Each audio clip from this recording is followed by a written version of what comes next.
महाराष्ट्र की सियासत, जहां हर पल समीकरण बदलते हैं और हर चाल एक नई कहानी लिखती है। विधान परिषद यानी एमएलसी चुनाव की 10 सीटों के लिए होने वाली जंग से पहले जिस खींचातान ने महाविकास अघाड़ी यानी एमवीए की नींव हिला दी थी, वो अचानक एक झटके में शांत हो गई। लेकिन क्या ये सिर्फ एक समझौता है या फिर उद्धव ठाकरे का वो मास्टर स्ट्रोक जिसने कांग्रेस जैसी बड़ी पार्टी को भी बैकफुट पर आने के लिए मजबूर कर दिया हो?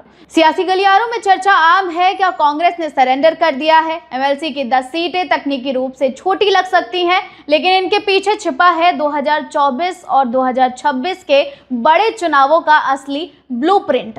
कांग्रेस अपनी दावेदारी पर अड़ी थी, खींचातान चरम पर थी, लेकिन अंत में जो हुआ उसने सबको चौंका दिया है।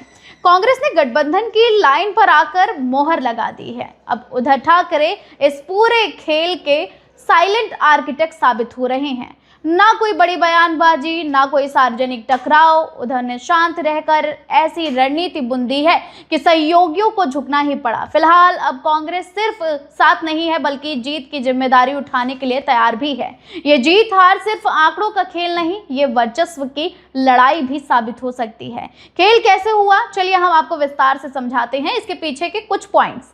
एमएलसी की 10 सीटें पर संख्या बल ही सबसे बड़ा सिकंदर है, यानी एमवीए को समझ आ गया था कि अगर एक भी ईंट खिसकी तो पूरा महल ढह सकता है। बीजेपी ताक में बैठी थी कि कब दरार पड़े और कब वो सेंधमारी करे, लेकिन एमवीए की एकजुटता ने फिलहाल बीजेपी के ऑपरेशन लोटस की संभावनाओं पर पानी फेर दिया है। कांग्रेस ने समझदारी दिखाई है, उसे पता था कि अलग राह का मतलब सीधा नुकसान उठाना है। अब सवाल ये भी है कि क्या ये एकजुटता चुनाव के दिन तक कायम रहेगी?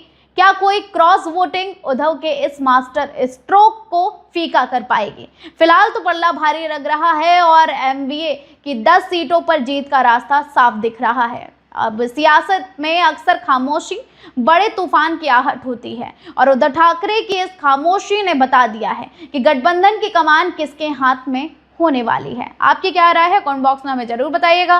देखते रहिए रडार फॉर इंडिया। मैं थी आपके साथ स्वप्निल यादव। नमस्कार।